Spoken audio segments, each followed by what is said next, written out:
Imagine the year 1897. Steamships begin arriving in Seattle and San Francisco. Ragged, exhausted people slowly step off the decks.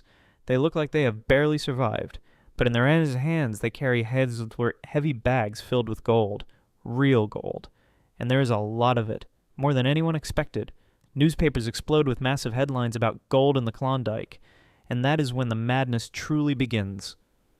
Over the next 3 years, more than 100,000 people will abandon everything they have, their jobs, their families, their normal lives, and set out toward the edge of the world, deep into the Canadian wilderness where permafrost dominates the land and temperatures can fall to -50.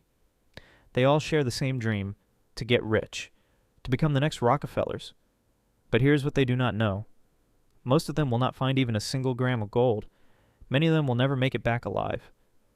And those very few who actually become rich are, more often than not even gold miners at all. It all began in the summer of 1896. A small river called Bonanza Creek in the Canadian territory of Yukon. George Carmack, his indigenous wife, and 2 of her relatives discover gold. Huge nuggets lying right in the stream. The news spreads slowly at first. There's no internet, no phones, and very few people living in those remote places. Information travels by word of mouth, carried over long distances. But by the spring of 1897, the rumors finally reach the outside world, and people start paying attention. Then in July, everything changes. 2 steamships arrive almost at the same time. One of them, called the Excelsior, docks in San Francisco. The other, the Portland, arrives in Seattle. On board are prospectors returning from the Klondike. One of them walks down the gangway carrying a heavy suitcase filled with 200 pounds of gold. That is almost 100 kilograms. And in total, the 68 miners on that ship brought back around 2 tons of gold. Just to give you a clearer sense of the scale. In those days, 1 kilogram of gold was worth about $650. With that kind of money, you could buy around 30 cows, or even build a good, solid house. The newspapers go completely wild. The Seattle Post-Intelligencer prints in huge, bold letters, "Gold, gold, gold. 68 rich men on the steamship Portland." And that is when the real madness begins. Teachers abandon their classrooms. Doctors leave their clinics. Police officers walk away from their posts. The gold rush pulls in everyone. Even the mayor of Seattle, William Wood, gets caught up in it. He resigns by telegraph and heads for the Klondike. At that moment, he's at a conference in San Francisco. But when he sees the frenzy, he does not return home. Instead, he sends a resignation telegram and heads north straight from California, and just to look ahead for a moment. He does not only go there to dig for gold, he starts a company to transport prospectors. But it fails. His ship gets trapped in the ice, and he returns to Seattle with nothing, having lost both his position and his money. This is not just a gold rush, it is mass hysteria, because America has just gone through a major economic crisis in 1893. People are desperate. Before the Great Depression of the 1930s, this was the worst economic crisis in the history of the United States.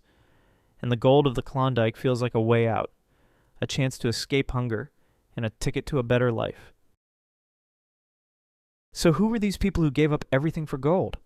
Most of them were ordinary Americans and Canadians, clerks, farmers, miners, laborers.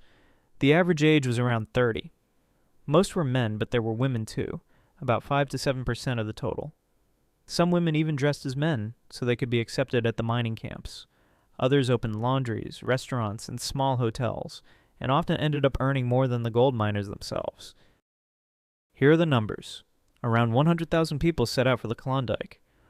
Only about 40,000 actually made it to the gold fields. Around 4,000 found any gold at all. And only a few hundred truly became rich. Do you see the pattern? At each stage, the number drops by 10 times or more. Among them was a 21-year-old writer, Jack London. He spent one winter in the Klondike, found no gold, and scurvy seriously damaged his health. He returned broke. But he brought back stories that would later make him famous. There were also those who took their families with them.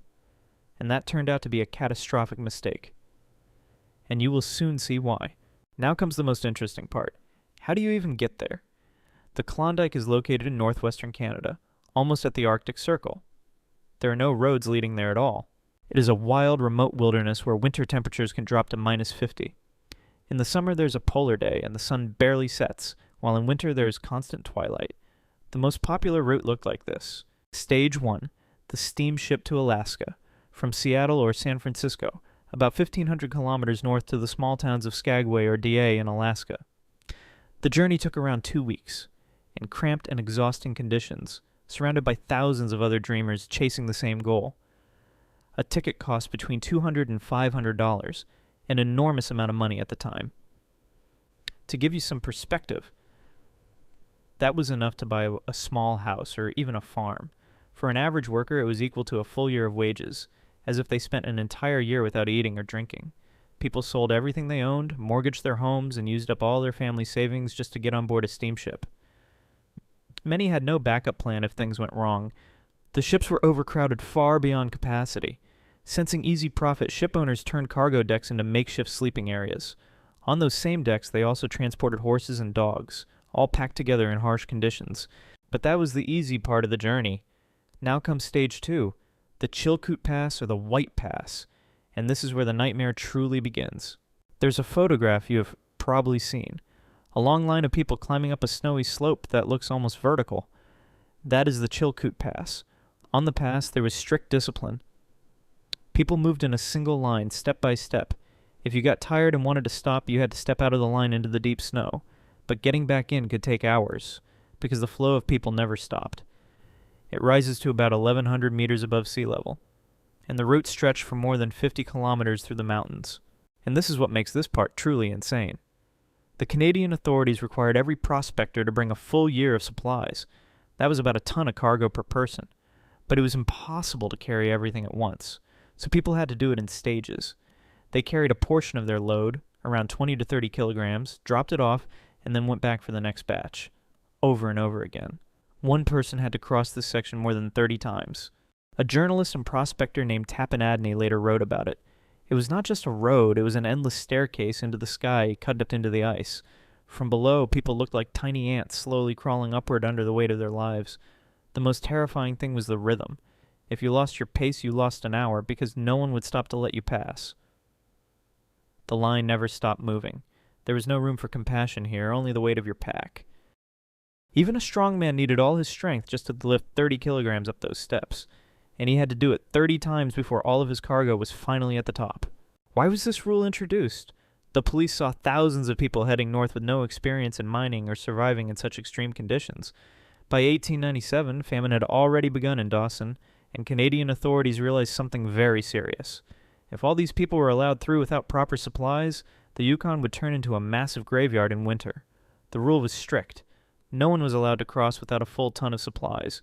If you did not have it, you were simply turned back at the top of the Chilkoot Pass and sent to buy what was missing. This was not just a random collection of food. There was an official list calculated to sustain one person for an entire year. The food structure was surprisingly rational. The base consisted of slow carbohydrates, flour, beans, and oatmeal. Fats came mainly from bacon, with a bit of variety from tea, coffee, and dried fruit. There was almost no real protein besides bacon, because it was assumed that hunting and fishing would make up the rest. Vitamins were a serious problem. Dried potatoes and dried fruit only partially helped, but not nearly enough, and scurvy remained a major threat throughout the journey. Concentrated vinegar and soup tablets on the list were essentially early forms of fast food, similar in concept to modern freeze-dried meals. Even baking powder in huge amounts of about 3 to 6 kilograms was needed because people constantly baked bread along the way. And of course, a gold pan or washing tray for separating gold appears almost casually on the list of tools, even though that was the whole reason why all this 1 ton of supplies was being carried over the pass in the first place. Prospectors essentially turned the entire route into a chain of temporary supply depots. They broke the journey into stages, carrying part of their belongings about 5 kilometers forward, then leaving it in hidden caches or under makeshift guard posts, and going back down to fetch the next load. In theory, you could hire indigenous porters or even use carts to move the supplies faster. But in reality, this was extremely expensive, often more than people could afford after already spending everything just to get there. So the vast majority of prospectors ended up doing it the hard way, carrying every kilogram of their equipment themselves, over and over again, step by step through the mountains. If you were traveling with a wife and 2 children, the burden became even heavier. The head of the family simply could not physically carry that amount of supplies across the pass before winter arrived. Many families got stuck halfway, living in tents and temperatures dropping to -50. Children were often the first to die from scurvy and dysentery. In Dawson, there was no proper medical care, and antibiotics would not be discovered for another 50 years. Most families fell apart.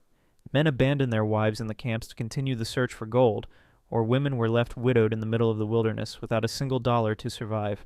The alternative route, White Pass, was even worse. It became known as the Trail of Dead Horses. More than 3,000 horses died there as people tried to use them to carry supplies. Their bodies were left scattered along the trail. Unlike the Chilkoot Pass, which was a steep climb only for humans, White Pass looked more manageable. It was gentler, and people believed that they could cross it with pack animals, but it turned out to be a trap. There were narrow ledges, slippery rocks, and deep, sticky mud where the horses sank up to their bellies. Prospectors, driven by gold fever, showed no mercy. The animals were overloaded, their legs broke in crevices, they fell off cliffs, and when they became exhausted or injured, they were simply left behind to die in the mud while their loads were transferred to the next ones. Robert Hunter, a participant and correspondent of the Klondike Gold Rush era, wrote, "Dead horses lie everywhere along the trail. The smell is unbearable, and the sight is even worse. Some were shot where they stood, others simply collapsed and could never get back up. To reach Dawson, there was still another 800 kilometers of dangerous river travel ahead. The shores of the lakes had turned into a huge, noisy shipyard. People were cutting down entire forests and building boats everywhere they could. The problem was that most of them had never held carpentry tools before in their lives, let alone built anything that was meant to float. They were constructing rafts and boats from raw, heavy, unseasoned timber, often poorly joined and barely able to stay on the water. In the spring of 1898, when the Yukon finally broke free from the ice after a long winter, the river turned into absolute chaos.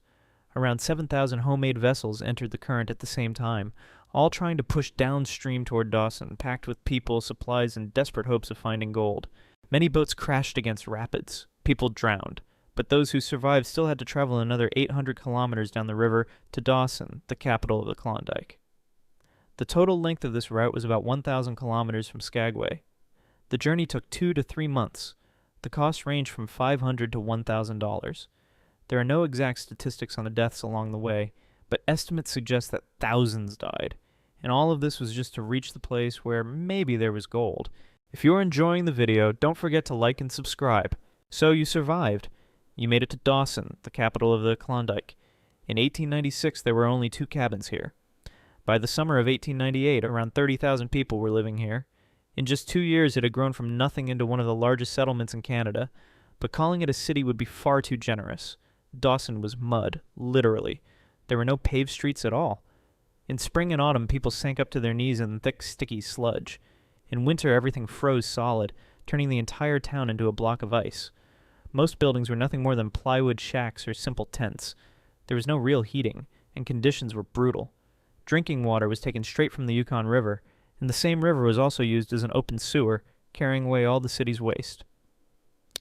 And yet, in the middle of this chaos, life still tried to look normal. In a place where people were freezing and starving in flimsy tents, saloons, gambling houses, and even small theaters were still operating. You could buy champagne and oysters, but only at completely absurd, sky-high prices that only a few could afford. Mont Hawthorne, a participant of the Gold Rush, wrote, "In Dawson we learned the real value of things. A gold nugget the size of a walnut could not buy you a fresh apple, if there simply were no apples in the town. We were millionaires chewing hardtack filled with worms and washing it down with plain hot water. In this town, gold was the cheapest thing of all, because you could not eat it. 1 egg cost $3. In today's money, that is almost $100 per egg. Fresh food was incredibly rare. Everything had to be hauled through mountains in crates, packed with sawdust, and only a tiny fraction of shipments ever made it safely to Dawson. A good pair of boots cost about $100. Back on the mainland, you could buy the same boots for just $5. That is a 20 times markup, but there was simply no alternative. In this wilderness without proper footwear, you were effectively signing your own death sentence. Even basic luxuries were extreme. Want a drink? A single shot of whiskey cost $1. In Seattle, that same dollar could buy 4 bottles or a full proper meal in a restaurant. In Dawson, everything had a price that reflected not value but survival. William Ballou, a prospector during the gold rush, wrote, "I bought a single newspaper for $5 and read it until it fell apart. Then I resold it for $3 to a man waiting his turn to read it." Money loses its meaning here. You can have thousands in your pocket and still sleep on rotten straw, dreaming about fresh fruit more than about the biggest gold nugget. In Dawson, where people were dying from scurvy, theaters, saloons, and casinos still operated in the middle of famine and disease. The town was even called the Paris of the North. European performers came to entertain the crowds, while newly rich miners ordered champagne by the crate. One bottle cost around $60 compared to just 3 in New York. Even something as simple as an onion became incredibly valuable. One single onion cost $1, and people ate it whole just to get vitamins and survive illness. Even a prospector earning $20 a day would quickly lose most of it on overpriced food, drinks, and basic supplies just to keep working. A legend emerged about Belinda Mulrooney. She was a woman who opened her own restaurant in Dawson and charged $5 for a single pie. That was an enormous amount of money at the time, yet men still paid it without hesitation because it reminded them of home and of the normal life they had lost in the wilderness. In a place where everything was overpriced and survival itself was uncertain, something as simple as warm food and comfort became more valuable than gold itself. Mulrooney eventually earned more than most gold prospectors in the Klondike, but more on that later. In the area around the town, almost all the forests were quickly cut down. Wood was needed everywhere for building houses, making boats, and reinforcing mining shafts. But most importantly, wood was the only way to actually reach the gold buried in frozen ground. The soil here is permafrost, frozen solid year-round. To dig a mine shaft, prospectors had to light huge fires at the bottom every night. Overnight, the fire would thaw only about 10 to 15 centimeters of soil, and then the process had to be repeated again and again. One shaft required massive stacks of firewood, meaning wood essentially became fuel for gold extraction itself. The price of a single processed plank could reach up to $100. At that time, it was an unimaginable amount of money. If you needed to build a boat or reinforce mine walls, you could go bankrupt in a single day just from materials alone. It even reached the point where people began dismantling their own houses piece by piece just to survive, moving into tents and temporary shelters instead. Heating was just as extreme.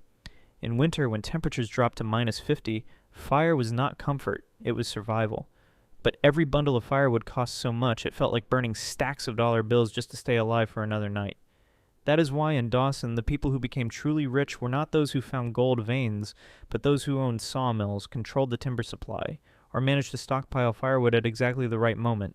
All right, you made it. You are in Dawson. Now it is time to dig for gold and get rich, right? Not exactly. Problem number 1.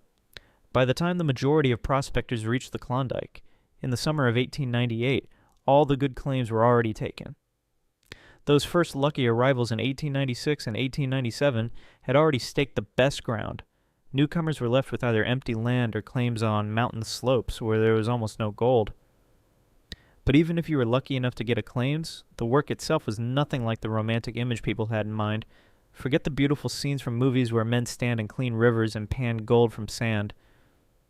By the time most people arrived, all the surface gold was already gone. The real wealth of the Klondike was locked inside permafrost, buried 3 to 10 meters deep. Tiny grains of gold were trapped in ancient riverbeds, covered over thousands of years by layers of ice, gravel, and rock. Digging through that kind of ground with a shovel was impossible. It was like trying to break through solid concrete. So the method was simple in theory. You needed a fire on your claim. You waited until the ground thawed about 10 to 15 centimeters. You dug that layer, and you repeated the process every single day, month after month. Gold mining turned into a never-ending war with fire. Every night, huge bonfires were lit on the claims. You waited for the ground to thaw. In the morning, you scooped out the sticky mud from the pit, washed it, filtered it, and then lit the fire again. Inside these shafts, it was extremely dangerous. Wooden supports could collapse at any moment, and tons of earth could bury you alive. There was also an invisible killer, carbon monoxide from the fires. Many miners simply never woke up in the morning, suffocating inside their own pits. In winter, work was impossible because of extreme cold. In summer, there was another enemy, clouds of mosquitoes. Without exaggeration, the mosquitoes in these regions could drive people completely insane.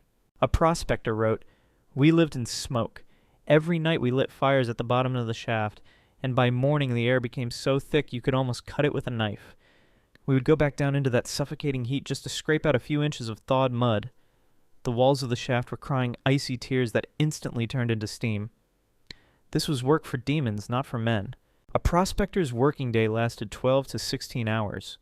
How much earth could be dug under such conditions? About 1 cubic meter per day. And how much money could you earn from that work on average? Between $5 and $50 per cubic meter, if you were lucky. And if you were not, then nothing at all. Meanwhile, the wage for a hired worker was about $15 per day, which was extremely high for that time. Do you see the problem? If you worked alone, the labor was brutal and exhausting, and you might not find any gold at all, while still having to pay for food and supplies. But if you hired workers, you could end up spending more on their wages than you actually earned from the gold you managed to extract. Many gave up. After months of travel, losing all their money, and weeks of exhausting digging, they simply abandoned their claims and left, or went to work on someone else's mine. To make things worse, fraud was everywhere. One of the most common tricks was called salting a claim. A scammer would take a worthless piece of land, load a shotgun with gold dust, and fire it into the walls of a pit. When a potential buyer came to inspect the site, they would see shiny particles in the rock and pay their last money for completely worthless ground. Everything was being sold: fake treasure maps, miracle gold mining machines that broke after an hour, and non-existent shares in supposedly rich claims. If you realized that there was no gold, you could become a hired worker instead. The pay was high, about $15 a day. But remember the prices in Dawson. Almost all of that money went straight into terrible food and basic shelter. In the end, you were simply trading your health for the chance not to starve. In letters home, prospectors wrote, "We work from gray dawn until the light fades. The ground is frozen and hard like iron, and we thaw it with fires before we can lift even a single shovel of earth. By the time we reach our blankets, our hands are cracked and bleeding. We live in a tent half buried in snow. The stove smokes and the wind cuts through every seam. At night, the cold is so intense that the blankets freeze and become stiff where our breath has touched them." The winter of 1897 to 98 was especially brutal. Scurvy was killing people by the dozens. Scurvy is caused by a lack of vitamin C. The symptoms were horrifying: teeth falling out, bleeding gums, and old wounds reopening. It was a slow and agonizing death. The cause was the miner's diet: bacon, flour, and beans. No fresh vegetables, no fruit, and no vitamin C at all. On top of that came dysentery, typhoid, frostbite, and countless accidents. There's no exact death toll, but estimates suggest that around 10% of everyone who went to the Klondike never returned. So the main question is this: did anyone actually get rich? The answer is yes, but not the people most of you would expect. Let's start with the prospectors. Out of roughly 100,000 people who went to the Klondike, only a few hundred ever managed to find rich gold deposits and become real millionaires. And most of those were not the newcomers from the mass gold rush, but the early arrivals who reached the Yukon before the real chaos began and had time to stake the best claims. The most famous example is Charles Anderson, known as the Lucky Swede. His story almost sounds like a myth. According to legend, he bought his claim for $800 while heavily drunk. Other miners looked at the land and laughed, convinced it was completely worthless and already picked clean. But when Anderson sobered up and actually started digging, he discovered one of the richest gold veins in Klondike history. Within just 2 years, he had extracted around $1.5 million worth of gold, an absolutely enormous fortune for that time period. He eventually returned to Sweden and bought himself a real castle, becoming a living symbol of Klondike luck. But here's the irony of it all. Even those rare winners often could not handle sudden wealth. Gambling, endless drinking, reckless spending, and completely poor financial decisions destroyed many of them. The same people who had risked their lives to find gold often lost it all just as quickly. And within 5 or 10 years, a large number of them ended up in poverty again, sometimes even worse than before they arrived. The real winners were completely different people. Alex McDonald, known as the King of the Klondike, did not really like swinging a pickaxe at all. He was a calculated businessman. McDonald bought shares in mining claims from desperate and starving prospectors for next to nothing. Then he simply hired workers to dig the gold for him. In the end, he became a multimillionaire, owning dozens of the richest mining claims in the region. The already familiar Belinda Mulrooney also never searched for gold nuggets herself. She built a restaurant and a network of hotels instead. Mulrooney earned more than $500,000 simply by feeding people and providing them places to sleep. She understood something very important. In the middle of the wilderness, comfort was worth more than any metal. Among the crowd of adventurers was a 21-year-old Jack London. In the summer of 1897, he headed north hoping to get rich. He staked a claim on Henderson Creek, but luck was not on his side. The gold he found was poor and barely worth anything. What he did get instead was illness. Scurvy became so severe that by the spring of 1898 he was forced to return home in very poor physical condition. After that, he developed chronic health problems, especially with his kidneys. He died at the age of 40. On the Klondike, Jack London did not become rich, but it was there that he found material for his future books. Later, that experience became the foundation for his famous Northern Stories. His cabin on Henderson Creek was discovered decades later and restored in Dawson as a historical landmark. But do you know who actually made the most money? It was the people who never even set foot on the mining fields, the transportation companies and steamship owners.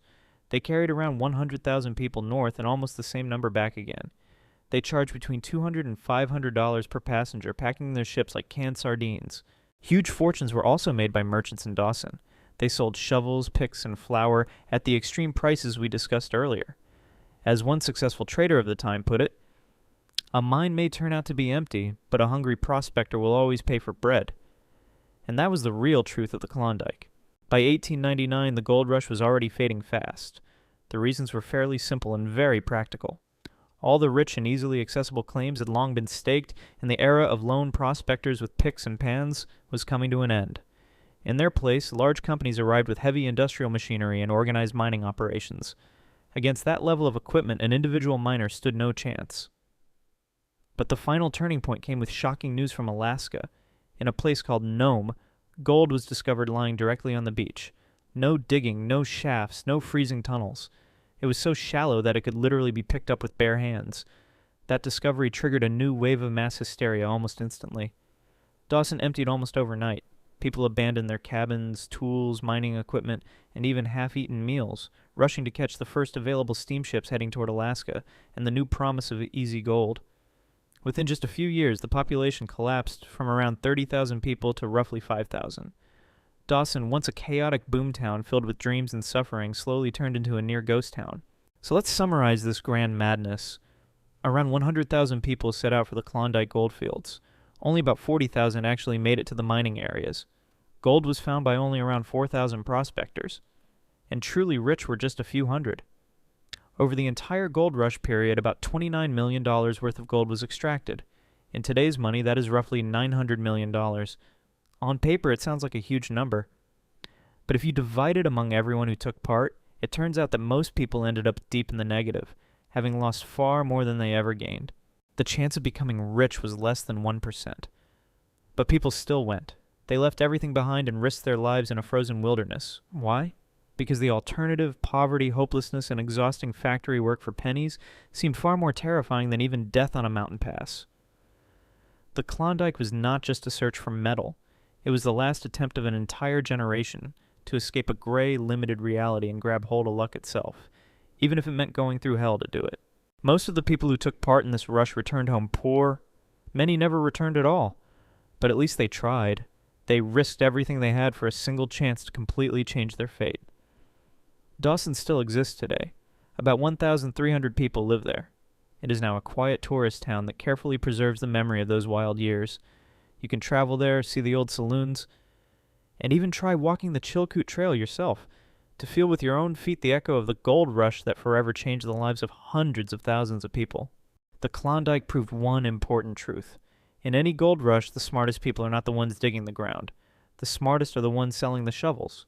They are the ones who made stable money while everyone else chased uncertain dreams buried in ice and mud. If this story caught your attention, make sure to like and share this video. Write in the comments. Would you have risked going to the Klondike knowing all the horrors waiting there? Or would caution have won over greed in your case? Subscribe to the channel and see you next time.